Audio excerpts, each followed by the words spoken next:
अस्सलाम वालेकुम। वालेकुम सलाम जी। भाईजान दो दोस्त आए ते ਉਹ ਆਪਸ ਵਿੱਚ ਕਿਸੇ ਗੱਲ ਤੋਂ ਮੁੜ ਉਹਨਾਂ ਦੀ ਫਿੱਕ ਪੈ ਗਈ ਤੇ ਉਹ ਫੁੱਟ ਗਏ। हाँ जी। ਤੇ ਇੱਕ ਜਿਹੜਾ ਉਹ ਯਾਰ ਹੈ ਉਹਨੂੰ ਲੋਗੇ ਪੱਥਰ ਪੇ ਮਾਰਨ ਕੋਈ ਐਸਾ ਹੁੰਦੇ ਤੇ ਵਕਤ ਆਇਆ ਤੇ ਉੱਥੇ ਦੂਜਾ ਯਾਰ ਉੱਤੋਂ ਆਇਆ ਤੇ ਉਹ ਜਿਹੜਾ ਹੈ ਨਾ ਉਸ ਫੁੱਲ ਮਾਰਿਆ ਉਹ ਪੱਥਰ ਪੇ ਮਾਰਦੇ ਤਾਂ ਫੁੱਲ ਮਾਰਿਆ फुल मारिया ਤੇ ਉਸਲੇ ਹਸਾਇ ਕੀਤੀ ਪੱਥਰਾਂ ਦੀ ਹੁਣ ਪੀੜ ਵੀ ਕੋਈ ਨਾ ਹੋਈ ਤਾਂ ਹਸਾਇ ਵੀ ਨਾ ਕੀਤੀ ਜਿੱਲੇ ਹੁੰਦਾ ਯਾਰ ਫੁੱਲ ਮਾਰਿਆ ਨਾ ਉਸਲੇ ਹਸਾਇ ਕੀਤੀ। ਤੇ ਇੱਥੇ ਸ਼ਾਇਰ ਹੁਣ ਕੀ ਲਿਖਦਾ ਹੈ, ਲੋਕਾਂ ਦੇ ਪੱਥਰਾਂ ਦੀ ਪੀੜ ਨਹੀਂ ਹੁੰਦੀ, ਲੋਕਾਂ ਦੇ ਪੱਥਰਾਂ ਦੀ ਪੀੜ ਨਹੀਂ ਹੁੰਦੀ ਤੇ ਸਜਣਾ ਦਾ ਫੁੱਲ ਬਰਦਾਸ਼ਤ ਨਹੀਂ ਹੁੰਦਾ। वाह भाई वाह।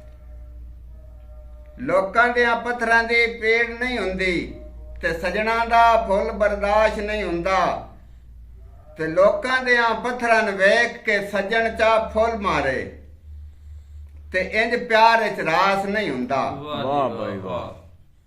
ਪੱਥਰਾਂ ਵਾਲਿਆਂ ਨੂੰ ਸੱਜਣ ਓੜ ਨਾ ਸਕਦਾ ਹੋਵੇ, ਪੱਥਰਾਂ ਵਾਲਿਆਂ ਨੂੰ ਸੱਜਣ ਓੜ ਨਾ ਸਕਦਾ ਹੋਵੇ ਤੇ ਇੱਕ ਫੁੱਲ ਚਾ ਉਗਰੇ ਇੰਜ ਪਿਆਰ ਵਿੱਚ ਪਾਸ ਨਹੀਂ ਹੁੰਦਾ।